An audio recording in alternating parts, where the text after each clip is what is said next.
Hey, welcome back to the channel. Glad you decided to come and see us again. Today we're going to be doing canned venison. So we have about 9 pounds of stew meat that were left over from the last harvest, and we're going to take that and we're going to jar it up, and it's going to be delicious. Okay, so we got 10 jars here. These are pint jars. Debbie's gonna can it in. There's a process to go through for that. I don't know what it is, but she's gonna be able to tell us. Over here is half of it. So there's a couple ways we know you can do it. You can brown it off in a frying pan in a skillet, or you can put it in the oven. And since we have so much of it, Debbie's gonna put it in the oven. And all we're gonna do here is just brown this. And she's got 2 batches like this. So then we'll go through the regular canning process. And you can can this 3 different ways. One way is not recommended. You can use a water bath canner, which is not recommended. That's old school. And you can use a pressure canner that you put on the stove or the fire. Or you can use the electric pressure canner, which we have. We actually do all 3 types of canning depending on what it is that's being canned. When it comes to meat and things like that and leftovers, the expedient, easy thing to do is to use the pressure canner. So that's what we're going to be using today. Okay, so I have 3 quarts here of beef stock that I made earlier this year. Just going to dump them in a pot and heat it up. You have to put some liquid in with the meat. And I just think using beef stock is going to help maybe add some flavor to the venison. And for those of you who don't like the gamey taste, this will go a long way, if not the whole way, to eliminating that gamey taste. My father used to say, when you prepare venison, you prepare it like you would beef because it's a member of the bovine family. So Debbie's always been able to do that. And we think that it recommends you add broth. And so Debbie's just using previously canned beef broth. Okay, the first batch here is browned. She put it on broil, and it's rough and tough about 10-15 minutes, about halfway through. She took and flipped them over and then put it back in there for another 5, 6, 7 minutes. So now she's just gonna sort of scoop them out and put them in this big old bowl here because it'll make it easier to deal with. Yeah, and it should not be cooked all the way through because you're gonna put it in this pressure canner, and that's gonna cook the beef. But or venison. I keep saying beef. Venison. So if you see it's pink, you don't need to worry about that. And I've got my broth boiling, so we can cut that off.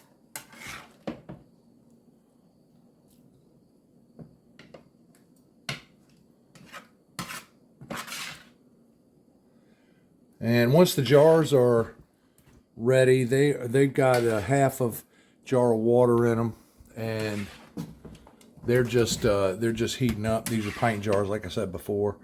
And once the jars are ready, she'll dump those and then stuff the venison into the jars.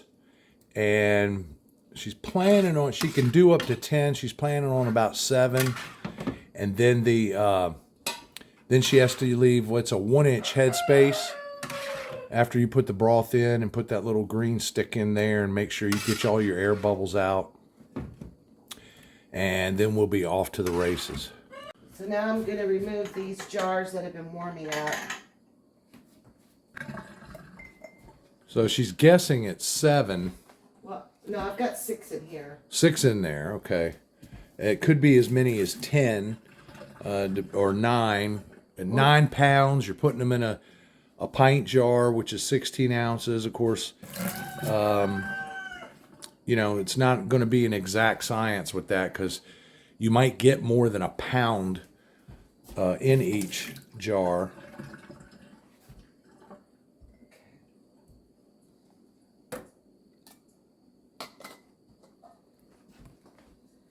I'm just gonna drop the meat in there. And you want to fill it up till you have an inch headspace, which is this top one here. So if I put that there, the meat should come and the broth should come to the bottom of that Well, let me show little that. knob. Should be like that. Right. That's your marker for 1 inch headspace.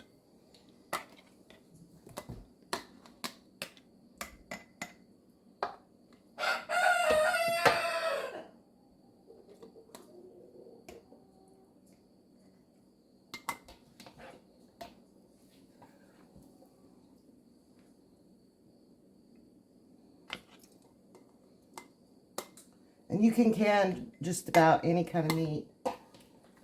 Venison, chicken. We can chicken. It's really good because you can just pull that out and like make real quick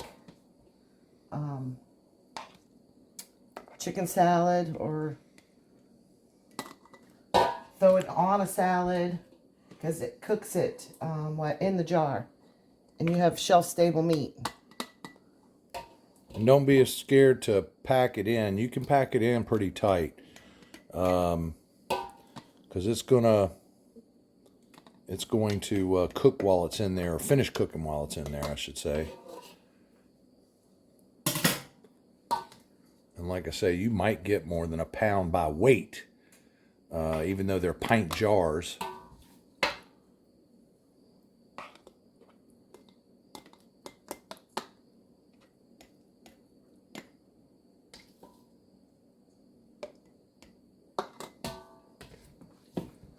And this is the first batch. She's got another, let's see, we had 9 pounds altogether, so she probably got another 4.5 pounds left to do.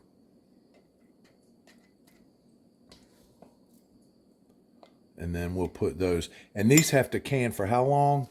In a pint, it's 75 minutes. 75 minutes in a pint. In the pressure canner.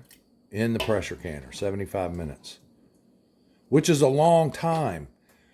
But, that being said, it lasts a long time. You get, 2 to 4 years out of it. It won't last us that long, but you still get it.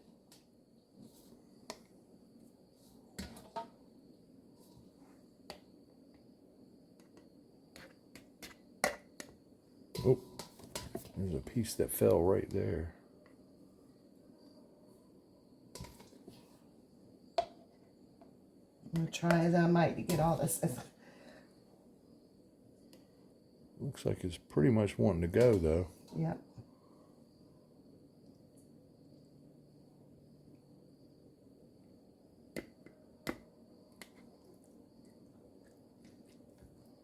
And, you can stuff it in there some. So, because you're going to put this little green thing down in there after you pour the broth in. And I think you said 1 teaspoon of salt. Yeah. So you put 1 teaspoon of salt, and we're using, in this case, we're using Redmond's real salt. Please do not use iodized salt. You can use Redmond's real salt or another all natural salt like sea salt, kosher salt, pink salt. They actually have something called canning salt, which is, I think, effectively a pink salt. This Redmond's actually has a very slight pink around it, hue, if that's how you say it properly. A little bit of a pink hue, so maybe that's what you would call pink salt. And then the jars and the lids are going to go on, and then it's going to go back in the canner after she pours the broth in.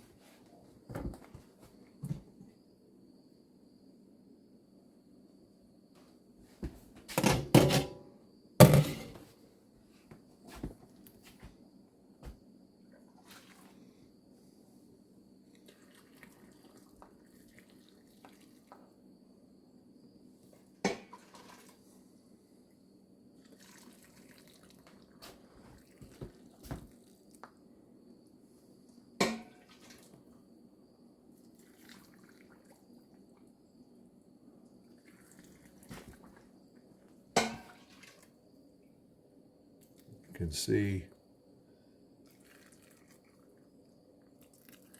that one. She's doing that one now. And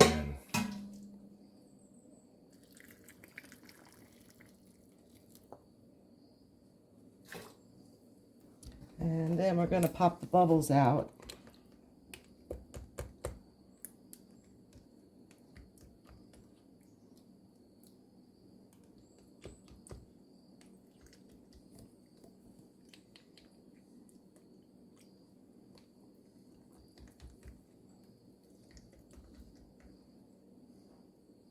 And this meat will shrink up in the canner.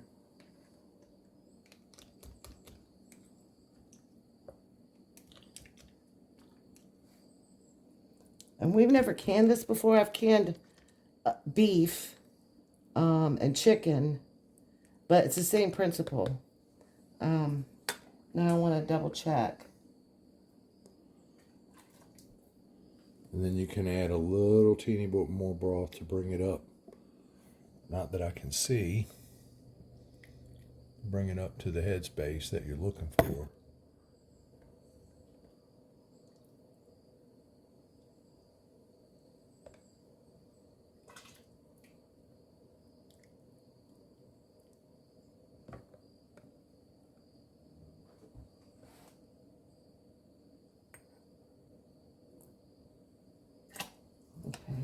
And this beef broth, ours is homemade. When we get beef, we get the bones. I'm taking vinegar right now, putting on a paper towel. Whenever you do meat, you know, you can have fat from the meat.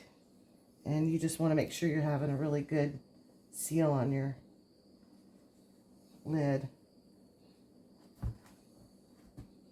You're doing vegetables, you can just use water, but whenever you do venison or chicken or beef, you want to use vinegar because it cuts through the grease. Okay. Now the lids.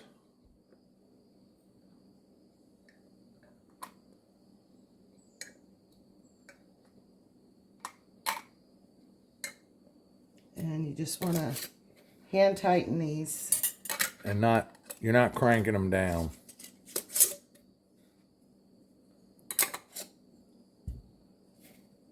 I guess maybe a quarter turn past barely snug. Watch out, these jars are hot. And if you want more information on how to use this canner, you can watch our green bean video. Just gonna set these in.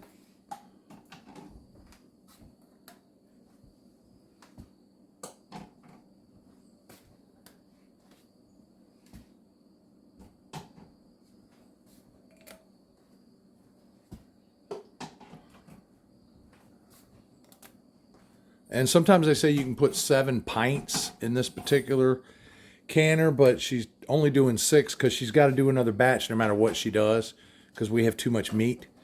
So at any rate, we're going to put this on, and this is going to go for 75 minutes. Yeah, I locked it down, and it's told me to fill the jars, so I did that.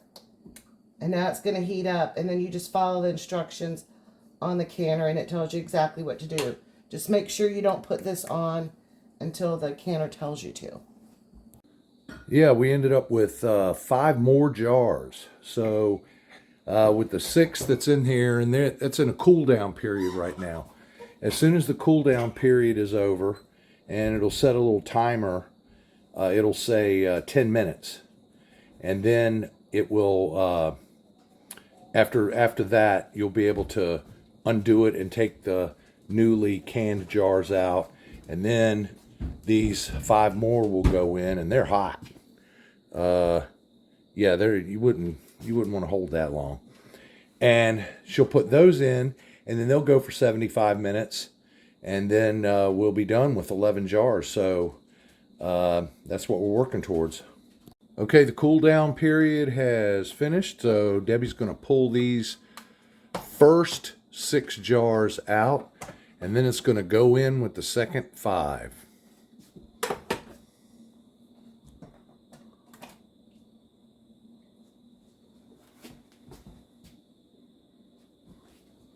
And there you go. See, that one hadn't popped yet. You can see the little nub on the top.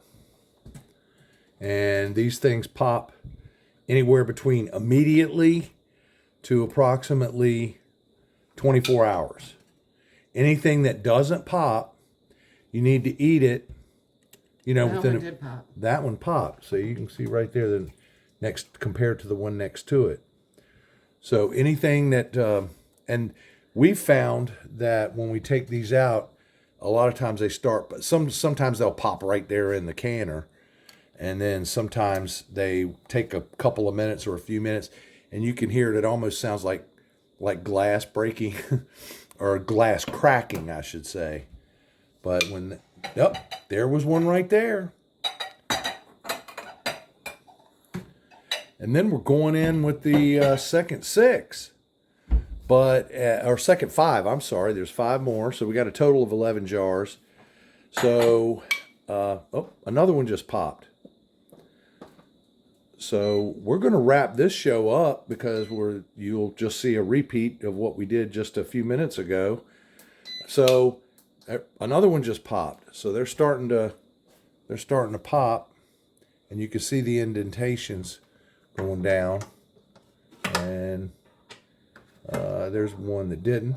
So that's it for this time. So we're canning venison. We're going to check back and can some more good stuff. So thanks for watching. Thanks for visiting Variety Homestead. And don't forget to like or subscribe.